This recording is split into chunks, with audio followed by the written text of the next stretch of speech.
طه ما أنزلنا عليك القرآن لتشقى إلا تذكرة لمن يخشى تنزيلا ممن. Alors j'ai reçu une question d'un frère par l'intermédiaire de notre frère. J'y ai déjà répondu de manière résumée, mais je me suis dit qu'il serait peut-être bien d'en faire un petit exposé qui serait à la portée de tous. Car si ce frère a eu cet ishkal, ce problème, je me suis dit que certains ont peut-être eu aussi le même ishkal, donc le même problème. Donc rapidement, je vais lire la question du frère. Bien évidemment, je ne vais pas lire la question dans son entièreté. Elle est un peu longue. Je vais lire l'essentiel. De toutes les façons, vous aurez la question dans son entièreté sur Telegram. Le Telegram qui est réservé, n'est-ce pas, aux questions-réponses. Bien évidemment, je vais retirer les liens que le frère a mentionnés dans sa question, car je ne sais pas qui gère ces chaînes-là. Alors, donc, le frère dit ceci, rapidement. Assalamu alaikum wa rahmatullahi wa barakatuhu. J'espère que vous vous portez bien. Je ne sais pas si c'est une bonne idée d'envoyer ma remarque, question à vous, mon frère, étant donné qu'il me semble que vous avez une certaine proximité avec le frère Mohamed Ourak, Allah le préserve, ce qui pourrait être utile. Peut-être que vous avez déjà été contacté à ce sujet, car, comme le frère Mohamed le dit, c'est un sujet qui fait rage entre les musulmans d'Europe pendant le Ramadan. C'est les horaires de prière. Par rapport à l'extrait de son cours du livre Manhaj al-Salikin que vous avez posté récemment sur votre chaîne YouTube, j'aimerais que vous lui fassiez parvenir que ce qu'il dit peut impliquer une mauvaise compréhension. Je m'explique. Bon, je m'arrête d'abord ici. Il y a un point qui est très important à comprendre, c'est que lorsqu'une personne a expliqué une chose, si la personne qui a expliqué la chose comme il se doit, alors elle n'est pas responsable si des gens comprennent mal ses propos, comme explique le Cheikh al-Islam Ibn Taymiyyah. Jade, si la personne a expliqué comme il se doit, elle a expliqué ce qu'il fallait, si après ça, il y a des gens qui comprennent mal ses propos, la personne n'est pas responsable. Et lorsque j'ai parlé du sujet, j'ai bien expliqué ce qu'il fallait comprendre et ce qu'il fallait expliquer. Alors, donc la personne dit, j'aimerais que vous lui fassiez parvenir que ce qu'il dit peut impliquer une mauvaise compréhension. Je m'explique. Ce que dit le frère, il n'y a aucun doute que c'est totalement vrai pour la prière. Donc le frère dit, ce que dit le frère, il n'y a aucun doute que c'est totalement vrai pour la prière. Mais j'ai peur que certaines personnes appliquent cela aussi au jeûne. Il est certain qu'à la base, l'heure d'entrée du Fajr est valable à la fois pour le début de la prière et aussi pour le début du jeûne. Il est certain qu'à la base, l'heure d'entrée du Fajr est valable à la fois pour le début de la prière et aussi pour le début du jeûne. Mais nous sommes dans une situation anorale. Bon, c'est comme s'il voulait dire amoral. Il dit, et il a été démontré par plusieurs études, soutenues par beaucoup de savants de la Sunna, que le Fajr entre bien avant l'heure sur la plupart des calendriers d'heures des prières distribués en Europe, France, Belgique, Hollande, Angleterre, qui eux mettent en avant l'heure la plus tard pour le Fajr. Le frère Mohamed est peut-être mal informé, avec tout mon respect, car si on suit ce qu'il a dit, alors on va manger, alors que l'on voit clairement les signes de l'aube, n'est-ce pas? Alors que l'on voit clairement les signes que l'aube est entrée, comme les recherches l'ont démontré. En réalité, il n'y a pas de doute à la base, et c'est le comité européen de la fatwa qui, dans les années 90, ont donné des fatwas basées sur leur passion, et cela a emmené des doutes aux gens, ce qui cause aujourd'hui cette division. Ensuite, le frère a cité des fatwas de certains gens de science.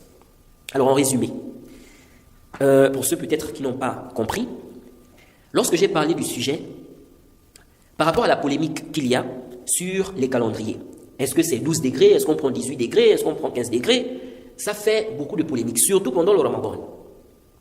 Et je reçois beaucoup de questions pendant le Ramadan, n'est-ce pas, sur ce sujet-là, des frères d'Europe, depuis des années. Alors, lorsque je suis tombé sur la fatwa du Cheikh Ibn Uthaymin, en lisant la fatwa du Cheikh, alors j'ai vu que cette fatwa, en fait, simplifie les choses. Et ça résout l'ishkal, la polémique, la problématique, en quelque sorte.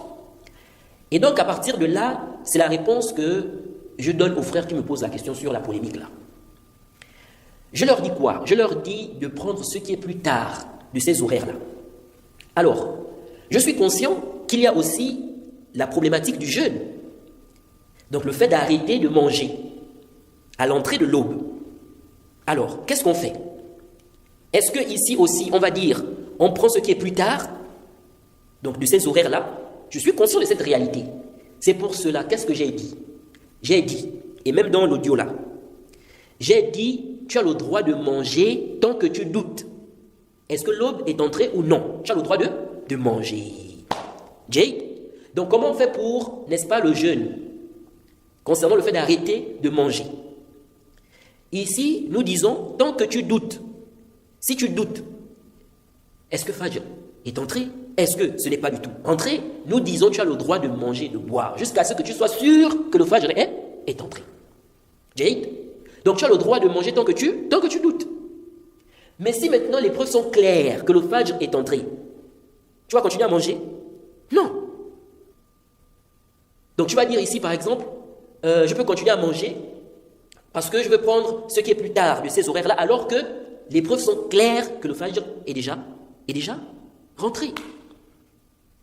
Donc je suis conscient de cette réalité, c'est pour cela que j'ai dit la personne a le droit de manger tant qu'elle doute.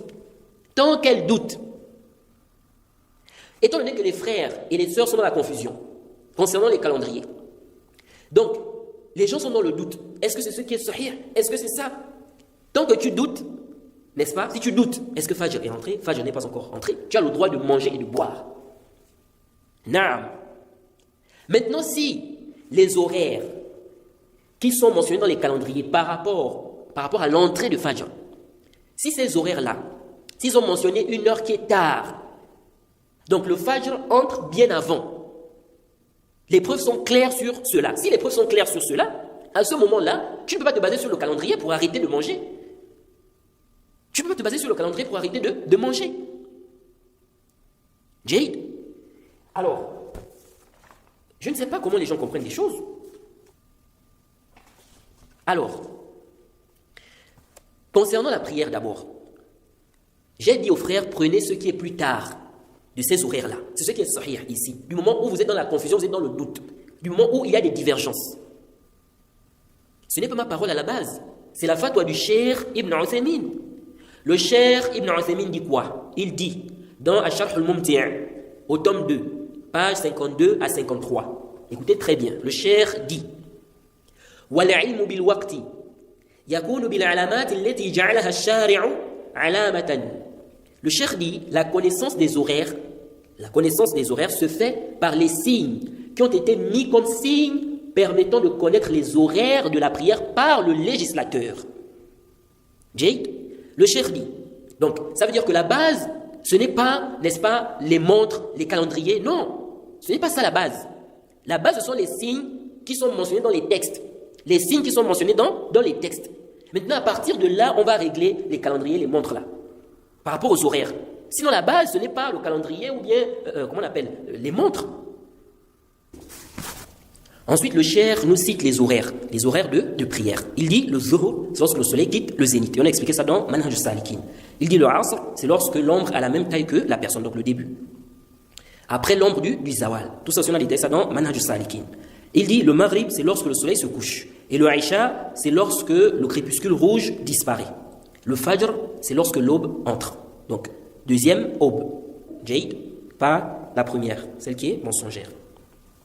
Donc après, le cheikh nous dit ceci. Et tout ça, on a détaillé ça dans Manhaj al-Salikin, donc les horaires de prière. Le cheikh dit maintenant, وَهَذِهِ الْعَلَامَاتُ أَصْبَحَتْ فِي وَقْتِنَا عَلَامَاتٍ خَفِيَّةٍ. Le cheikh dit, ces signes-là sont devenus aujourd'hui, à notre époque-là, des signes ignorés. C'est ignoré. Les gens, beaucoup de gens ignorent cela. Beaucoup de gens ignorent cela.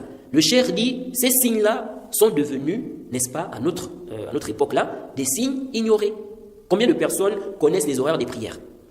Le cheikh dit, les gens maintenant se basent sur les calendriers et les montres. Les gens se basent maintenant sur les calendriers et les montres. Donc, le cheikh nous fait comprendre que les gens n'accordent plus vraiment, n'est-ce pas, une attention particulière à ces signes-là. Les signes qui sont venus dans les textes. Lorsque le soleil quitte le zénith, lorsque le soleil se couche, l'entrée de l'aube. Les gens n'accordent plus une attention particulière à ces signes-là. Il se base maintenant sur quoi? Les calendriers et les montres. Le cheikh dit, walakin, hadhihi taqawim, écoutez très bien, le cheikh Ibn Uthaymin dit, walakin, hadhihi taqawim takhtalif. Le cheikh dit, cependant, ces calendriers-là diffèrent. Le cheikh dit, فأحيانا يكون بين الواحد والآخر إلى 6 دقائق. Il dit parfois, d'un calendrier à un autre, tu trouves 6 minutes d'écart. Le cheikh dit, وَهَذِهِ لَيْسَتْ هَيِّنَةً. Il dit, ce n'est pas simple. Parce que là, on parle de la prière, c'est la prière, la validité de la prière. Donc on ne doit pas jouer. La prière, c'est le deuxième pilier de l'islam. Le deuxième pilier. Donc après l'attestation de foi. Après l'attestation de foi, c'est la prière. Donc on ne doit pas jouer. Là, on parle de validité de prière. Prier avant l'heure. C'est un problème. Donc c'est une question qui demande une attention particulière de notre part. Et Allah seul sait combien de questions j'ai déjà reçues depuis des années des frères d'Europe sur la question des calendriers là. D'ailleurs, même chaque année, les mêmes questions reviennent. Le cheikh dit, ولا سيما في أذان الفجر وأذان المغرب لأنهما يتعلق بهما الصيام. Le cheikh dit surtout l'azan de Fajr et l'azan de Maghrib, car le jeûne est en rapport avec ces deux azans-là. Le cheikh dit, مع أن كل الأوقات يجب فيها التحري.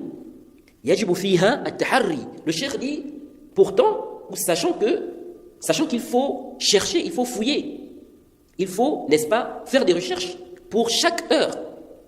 والذين كفروا لهم